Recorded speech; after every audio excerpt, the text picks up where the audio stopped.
तो महाराज जी हम देखते हैं जैसे कि यूनिवर्सिटी लेवल में जो दलित समुदाय या जो भी हैं जो लेफ्टिस्ट मानसिकता रखते हैं या जो भी, तो उनके द्वारा देखा जाता है कि मनुस्मृति काफ़ी बार जलाई गई है, जलाई जाती है।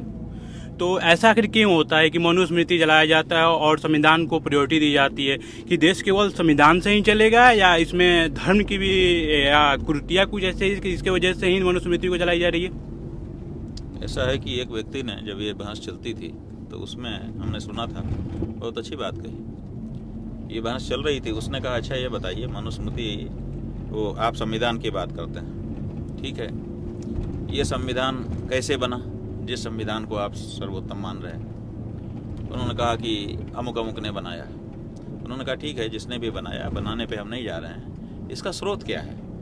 तो उन्होंने कहा कि 10-11 देश हैं जिनके संविधान को पढ़ करके उनमें से खास अच्छी बातें निकाल करके उसको इकट्ठा किया गया है और तब हमारे भारत देश का संविधान बना है। तो उन्होंने कहा ये भी बहुत अच्छी बात है कि सब जगह से उत्तम बातें लेकर के बना तो सर्वोत्तम हो गया। लेकिन ये बताइए कि वो जो 10-11 देश थे वो कौन कौन से हैं, और उन देशों से पूछिए कि उनका संविधान कैसे बना।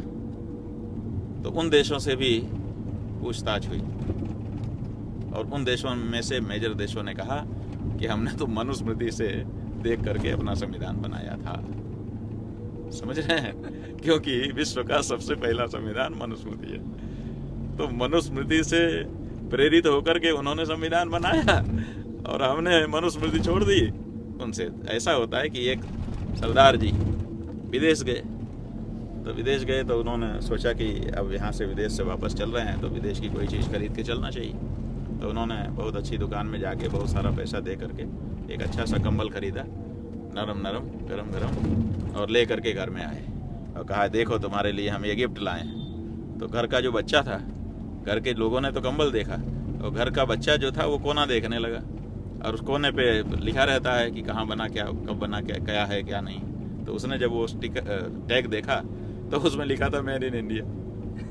माने मेड इन इंडिया था, वो एक्सपोर्ट क्वालिटी बना करके एक्सपोर्ट किया गया और वहाँ जा करके वो विदेशी समझ के उसी को लेके चले आए।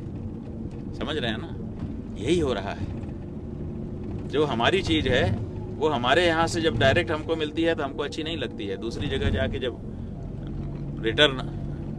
फॉरेन रिटर्न हो जाती है तो हम लोग उसको उत्तम समझने लगते हैं। चीज़ वह हमारी ही है।